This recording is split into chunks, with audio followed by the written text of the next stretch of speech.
Hello students, मैं Naveen Yadav, my YouTube channel Naveen biology पे आपका स्वागत है।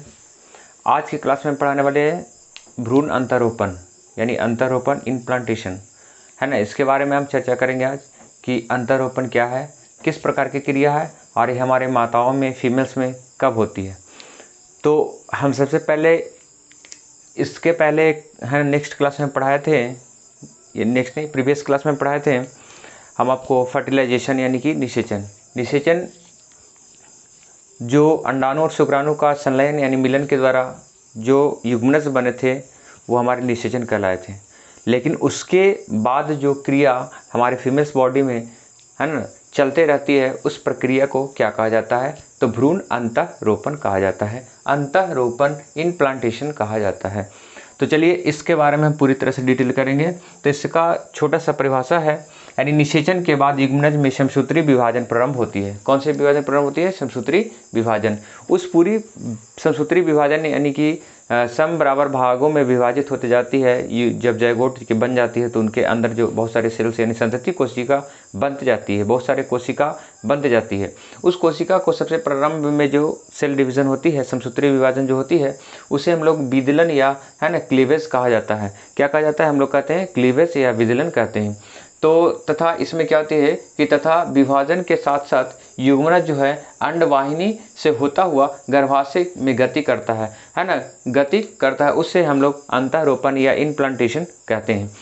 तो इस क्रिया द्वारा जो हमारे जाइगोट जो है यानी फीमेल्स बॉडी में फैलोपियन ट्यूब से अंडवाहिनी से होता हुआ गर्भाशय यूट्रस में पहुंचती है। ये पूरी जो प्रोसेस होती है इनका समय कितने दिनों का होती है? 7 से 8 दिनों का होता है। यानी कि जब मेल और फीमेल सेक्सुअल रिप्रोडक्शन करती है, सेक्स करती है, उनके दौरान फैलोपियन ट्यूब में जो युग्मनज बनते हैं और वह युग्मनज कहाँ जाती है? हमारे माता के यानी फीमेल्स के यूट्रस में, है ना, गर्भाशय में जाती है। तो गर्भाशय में जाने की जो समय या अवधि है वो 7 से 8 दिनों तक होती है। कितने दिनों तक? 7 से 8 दिनों तक। यानी कहने का मतलब यह क्रिया जो है निषेचन के लगभग 7 से 8वें दिन तक होती है। यानी कहने का मतलब जिस समय है ना मेल्स और फीमेल्स गैमेट यानी शुक्राणु और जो अंडाणु संलयन हुए थे, निषेचन की क्रिया हुई थी, और उसके 8वें दिन के बाद ही क्या यानी 8वें दिन तक ही क्या होती है? अंतरोपण की क्रिया प्रोसेस होती है। और इस प्रोसेस को खत्म होना है ना हम लोग अंतरोपण कहते हैं। और इस अंतरोपण के फलस्वरूप ही जो बहुत सारे ऐसे क्रियाएं हैं जो उनके जाइगोट में बहुत सारे ऐसे क्रिया जो उसमें होते गए। तो उस चीज़ को पूरी चीज़ को हम आज समझेंगे, है ना। तो चलिए हम इस चीज़ को हम थोड़ा समझेंगे कि अंतरोपण की जो प्रोसेस हुई, हम पहले ही क्लास में पढ़ा दिए थे। सबसे पहले पहले क्लास में पढ़ा दिए थे निषेचन। क्या पढ़ाए थे?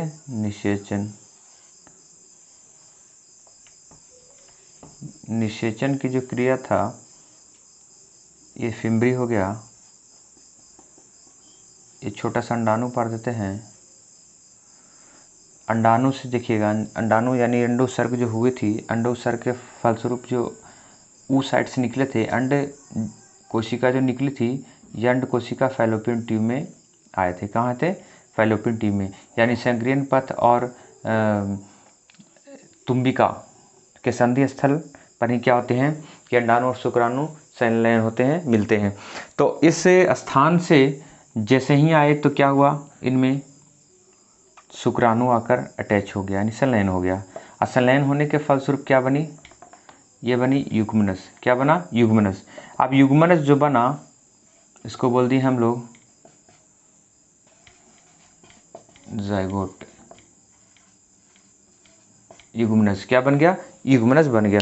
युग्मनज बना और यह क्रिया है ना, इनमें जो क्रिया प्रोसेस चलते रही। तो युग्मनज बना और इसमें कौन सी क्रिया चली? तो समसूत्री विभाजन। कौन से प्रारंभ हुआ? समसूत्री विभाजन। यानी सम बराबर भागों में संतति कोशिका, यानी सभी में जो गुणसूत्रों की संख्या है ना आधी आधी होती जाए, मैंने आधी नहीं कह सकते, बराबर भागों में बढ़ते जाती है।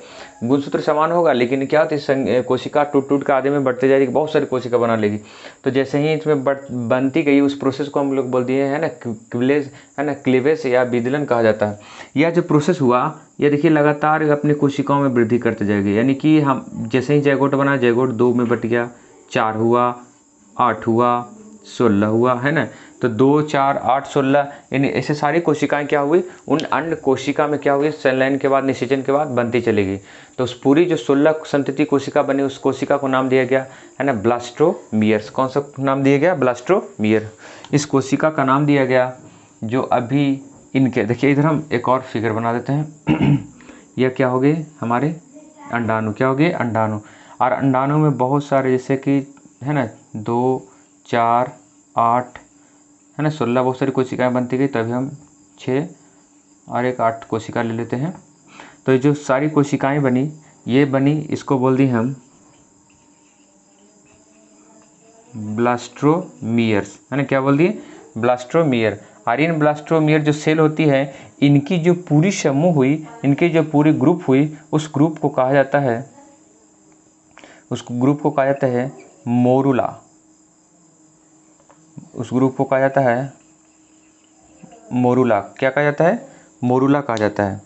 तो चलिए अब इस वर्ग के समूहों को कहा दिए मोरुला, लेकिन इस एक संतति कोशिका जो बनते गई इसको कहते हैं ब्लास्टोमियर। अब ये जो है बहुत सारे कोशिकाओं में बनते जाएगी। इनमें है ना क्या हो गए, प्रारंभ हो गया, कौन सा, तो समसूत्री विभाजन प्रारंभ थी और अभी तक ही चल रही है। तो देखिएगा आगे चलकर है ना बहुत सारे कोशिका ब्लास्टोमियर से अब बना लेगी, है ना ब्लास्टोसिस्ट बना लेगी। कौन सी क्या बना देगी, ब्लास्टोसिस्ट बना लेगी। ब्लास्टोसिस्ट जो कोशिकाएं हैं, ये जो है अंडक जो है, इनके जो अपनी ही भित्ति में क्या हो जाती है, किनारे लग जाती है, यानी कि ब्लास्टोसिस्ट क्या हो जाती है, किनारे होते जाती है।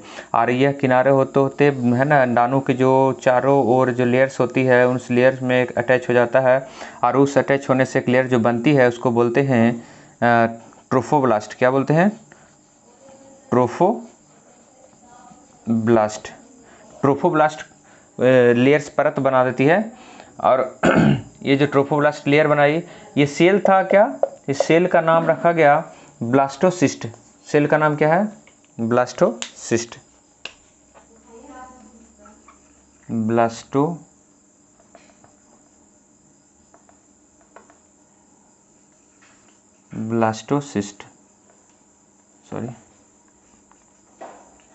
ब्लास्टोसिस्ट। और जो ब्लास्टोसिस्ट ये इस भित्ति के में अटैच हुई एक परत बनाई, वो क्या बोल दिए, ट्रोफोब्लास्ट। क्या बना दिए, ट्रोफोब्लास्ट। और ट्रोफोब्लास्ट कोशिका बनी। अब ब्लास्टोमियर जो सेल थी वो छोटे छोटे है ना एक गुच्छे के, अंगूर के गुच्छे के समान संरचना में क्या हो गए, अटैच हो गया, है ना, लगी रही। इसको बोल दिए ब्लास्टोमियर। ये जो कोशिका का निर्माण हुआ किनारे किनारे, ये बन के क्या, ब्लास्टोसिस्ट। और ये जो लेयर का निर्माण किया उसको बोल दिए ट्रोफोब्लास्ट। और ये जो खाली स्थान जिसमें ग्लाइकोजन भरी हुई है, कौन सी खाली स्थान में एक है ना लिक्विड भरी हुई है, ग्लाइकोजन भरी हुई है, इसको बोल दिए हम लोग ब्लास्टोसील। क्या बोल दिए, ब्लास्टोसील। ये कौन सी कोशिका है, ब्लास्टोसील। अब ये जो क्या है कि बहुत सारे कोशिका बना दी, इनके अंदर क्या है 16, 8 है ना, 2, 4, 8, 16, 32, 64 ऐसे बहुत सारी कोशिकाएं क्या हो गई, अंड कोशिका में बनती गई। और यह हमारे गर्भाशय माता के यानी फीमेल्स के गर्भाशय में के अंतःभित्ति से क्या होती है, अटैच हो जाती है, यानी चिपक जाती है। और चिपकने के फलस्वरूप यह क्या हो गया, अंतर्भित्ति जो है ना एंडोमेट्रियम से क्या कहती है, प्रवेश हो जाती है। अब प्रवेश होने के दौरान क्या होती है, इनमें अंतरोपण की प्रक्रिया संपन्न हो जाती है। तो इस पूरी प्रोसेस को हम लोग बहुत सिंपल ही है ना लैंग्वेज में समझिए कि अंतरोपण क्या है, किस प्रकार की प्रक्रिया है, और इसमें किस प्रकार से ना क्रियाएं होती जाती है, जिससे द्वारा किस प्रकार की संतति कोशिका बनती है। तो इस पूरी प्रोसेस को हम जान लें। इसमें किसी प्रकार का इस वीडियो के यानी किस चैप्टर के इस वीडियो में अगर दिक्कत हो, अंतरोपण में अगर किसी प्रकार की दिक्कत हो तो कमेंट्स में पूछ सकते हैं कि इसको क्या कहा जाता है। तो चलिए ठीक है, आज के लिए जय हिंद, जय भारत।